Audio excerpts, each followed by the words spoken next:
History has already been made at one of the most important NATO leaders' summits in decades.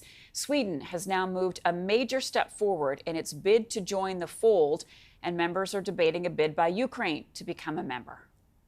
We're so glad to see everyone coming together on a clear path for Ukrainian accession to NATO when conditions allow.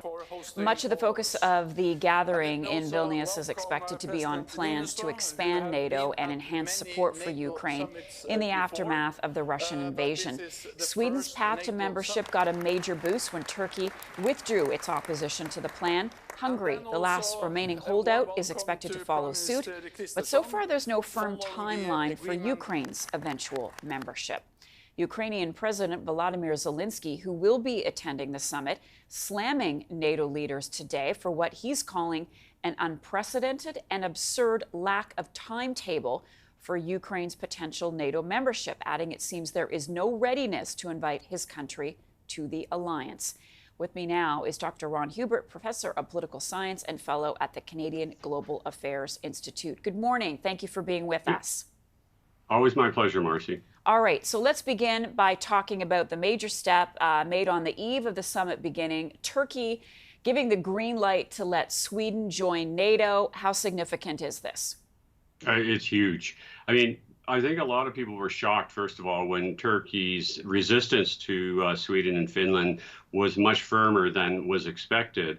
And the fact that we saw no indications leading right up into the summit that Turkey was going to change its position, and then to have this happen literally on the eve of the meeting, I think is of huge importance. We now have a NATO that runs basically from the farthest northern reach of Europe all the way down to the southern reach. So it's an uninterrupted border. And this is something that didn't exist even during the worst days of the Cold War. So it can't be, the importance cannot be underestimated in this regards. Before we move on to Ukraine, what do you think changed? Was this Stoltenberg at work here talking to Turkey? What happened? Well, I suspect what we saw a little bit is sort of, I mean, similar to other big international events where we're not quite sure what the payoff was. Sort of like, remember during the Cuban Missile Crisis, the Russians actually got the Americans to take their missiles out of Turkey when they took their missiles out of Cuba. I suspect we're going to see a pretty quick movement of Turkish entry into the EU. It won't be, they won't say it's connected, but it will be connected, and we will see a new orientation. And I do think that there were important understandings that were reached between Turkey and Sweden in regards to the Kurdish issue. Once again, may not publicly be released, but I suspect that there was something that was reached in that context. And one can't underestimate the pressure that the Americans, particularly when it came to the F-16s, were brought onto Turkey. So in other words, I think that it's going to look like Turkey just agreed, but I think we're going to see in the longer term, Turkey got paid off pretty handsomely with that agreement. All right, so the big story is the future of Ukraine joining NATO. Clearly, Zelensky is upset and frustrated that there is no timeline being put forward by NATO. We heard President Joe Biden saying the time is not now. We know that our prime minister is saying when the time is right, when conditions are right. Give us your sense of where this debate is going next. Well, once again, as the debate, the important part of the debate is what's not being talked about. And NATO has never had the situation. How do you bring in a member state that is at war with the enemy that you're trying to deter?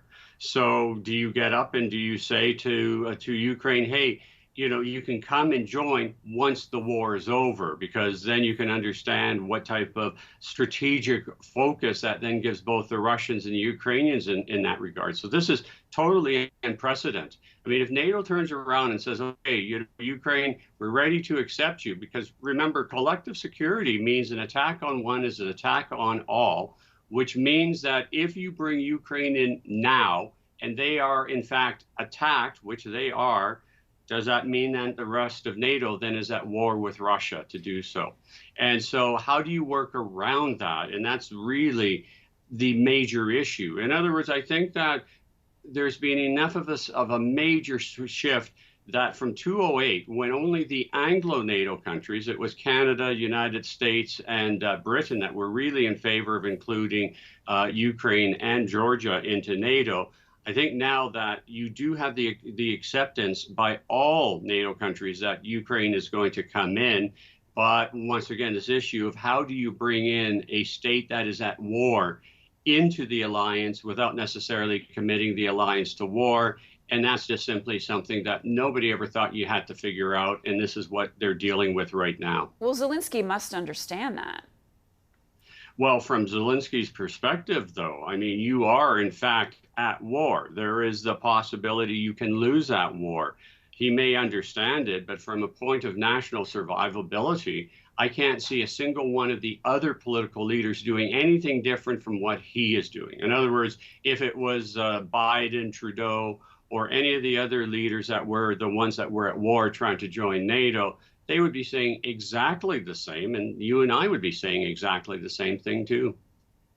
Professor, thank you so much. Professor Ron Huebert is with the Canadian Global Affairs Institute. Appreciate your analysis this morning.